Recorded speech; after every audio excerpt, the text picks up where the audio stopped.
Je voudrais en terminant parler un peu de moi. J'ai accepté Christ comme Seigneur et Sauveur le 5 novembre 85 à 9 h.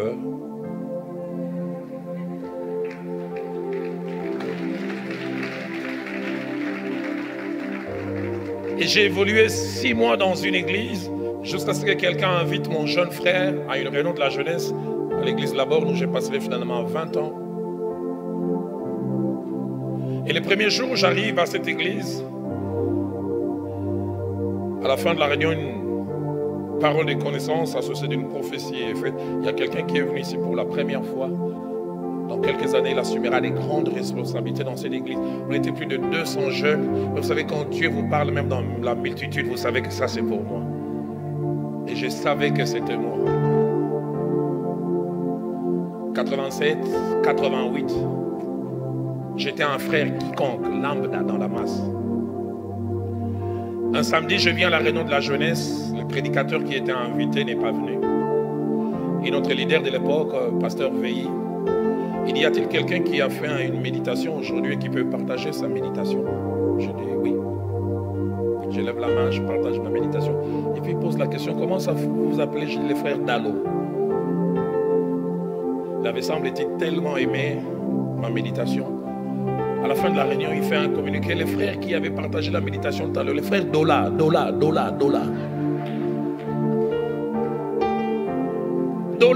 il est où? J'ai levé, mais c'est... Et puis j'ai levé la main, j'ai dit toutes les lettres sont là, mais un peu renversées. C'est pas Dola, c'est Dalo. Il me dit, j'ai une petite équipe avec laquelle je prie chaque mardi. Et quand tu as partagé ta méditation, quelque chose s'est passé dans mon cœur. Je veux que tu joignes mon équipe. Et je commençais à prier avec lui chaque mardi. Une année et demie après, j'oublie jamais. La nuit de samedi à dimanche, j'ai fait un songe.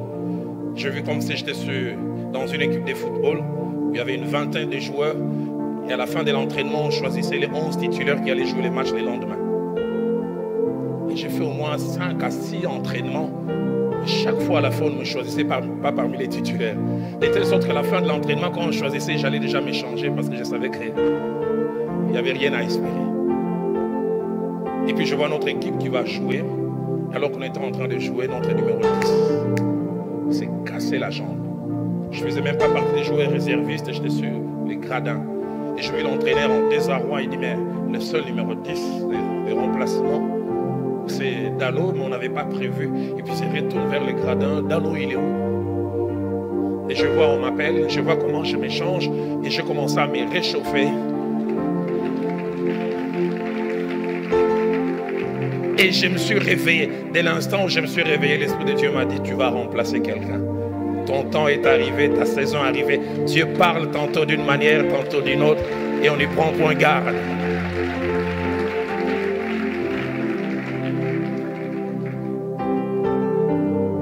Et les dimanches, j'arrive au culte, mon leader, le pasteur Veilly, dit, à partir de demain, j'ai séminaire à l'extension de la Borne, la première grande église de la Borne, pour ceux qui connaissent l'église des Larches. Et je commence demain, lundi, jusqu'à dimanche. Et je voudrais que demain, tu m'accompagnes. Tu m'as mis à cœur que tu sois le seul à m'accompagner. On va prier de 9 h jusqu'à midi. Et puis vers 14 h, on va aller au lieu de la réunion. J'arrive chez lui à 8 h 30. On commence à prier. En général, c'était quelqu'un bulldozer dans la prière. Mais il ne carburait pas. Plus tard, je suis qu'il faisait le palu. Vers 10 h, il dit, et Dalo prie seul. Je priais, puis vers midi, il m'appelle et dit, j'ai l'impression que je ne pourrais pas aller prêcher. Et puis il a pris une feuille, il a commencé à écrire une lettre avant de mettre dans l'enveloppe. Il dit, je voudrais que tu lises avant que je ne dedans. Je n'ai jamais oublié. Il écrit au pasteur titulaire, du moins celui qui l'avait remplacé parce que le pasteur titulaire était en déplacement. Il dit, ce jeune homme est pour moi comme Timothée pour Paul.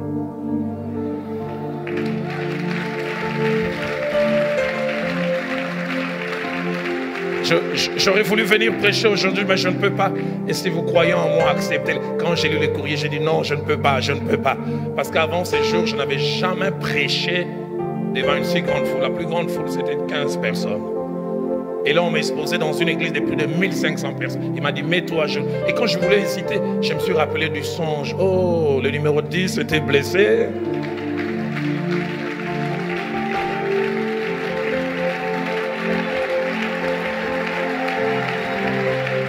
Je voudrais dire au Mathias, le temps arrivera. J'aimerais dire au Mathias, le temps arrive, mais ça ne s'arrête pas là. J'arrive ces jours-là, je n'ai jamais oublié. À l'époque, Dieu ne m'avait pas encore donné l'autorisation de bâtir mon corps. J'ai la moitié de ce que je suis aujourd'hui. Je vais avec ma Bible et les courriers. Je ne voulais jamais, je donne les courriers. Celui qui avait remplacé le pasteur titulaire, il termine de lire, puis il me regarde.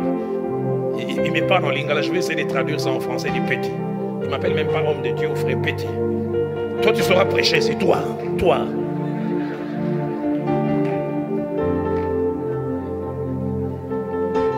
Et puis il me dit, attends, on va délibérer si tu prêches ou pas.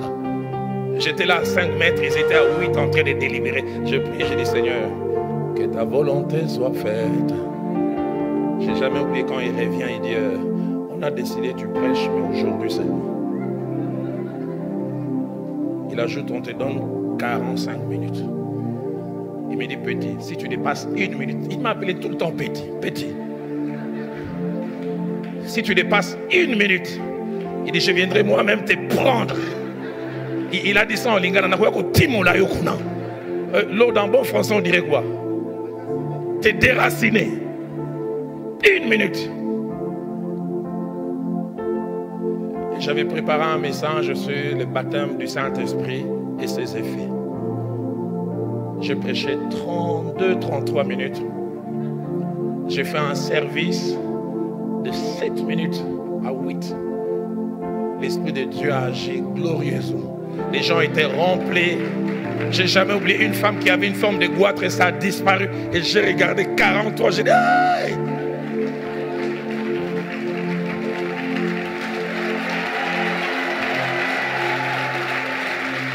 Je n'ai jamais oublié.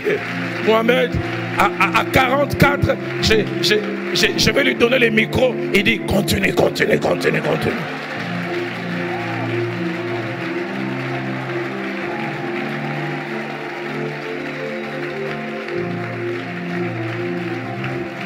Et ce qui me frappe, c'est qu'au moment où il m'avait introduit, vous savez, des fois, il faut donner la foi, non seulement en Dieu, mais la foi du prédicateur à l'auditoire. Mais quand il m'a introduit, écoutez comment il m'a introduit. Église, pardonnez-nous.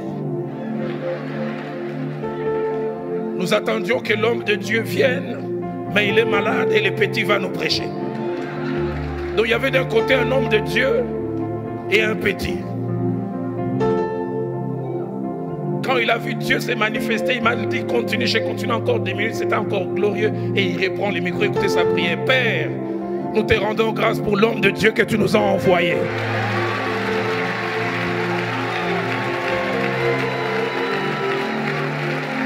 Quelle promotion! 1 heure avant, j'étais le petit. Et je deviens un homme de Dieu. Et il ne s'arrête pas là. Il dit même si pasteur Veille guérit, l'homme de Dieu va continuer. Et j'ai prêché comme ça de lundi jusqu'à dimanche. Et j'ai terminé dimanche, Mohamed. Je vais mercredi à notre église de plus de 1200, 1500 personnes. J'ai m'assieds dans la masse. Mon pasteur qui ne me connaissait pas, je ne savais pas que les échos étaient arrivés chez lui. Le frère Jacques-André Vernon qui monte du haut de la chair avant de prêcher, il dit il y a des David qui tuent des ours et des lions en forêt, mais qui se cachent, qui sont ici. Il dit il y a un frère, le frère Dola, il est où? La même erreur. Le frère Dola, il est où? Personne. Il dit, celui qui a prêché à Massina, j'ai levé la main, j'ai dit, les lettres sont là mais renversées, pas Dola, Dalo. Je faisais partie d'aucun comité. Et il m'appelle, il dit, vendredi prochain, j'aimerais que tu prêches. Et je vais voir ce qu'il y a dans ton ventre.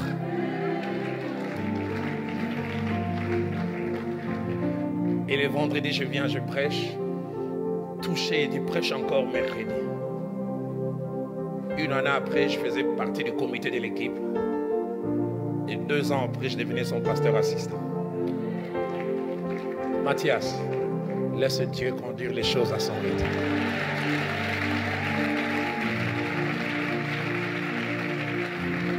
Donne-nous des Matthias quand ils ont raté le choix des 12, il reste encore. Donne-nous des Matthias quand ils désiraient être avec les 12, on les place parmi les 70 autres, il reste encore. Parce qu'il finit un temps où Matthias rejoint les autres et que Dieu bénisse sa parole. Est-ce qu'on peut acclamer le grand Dieu?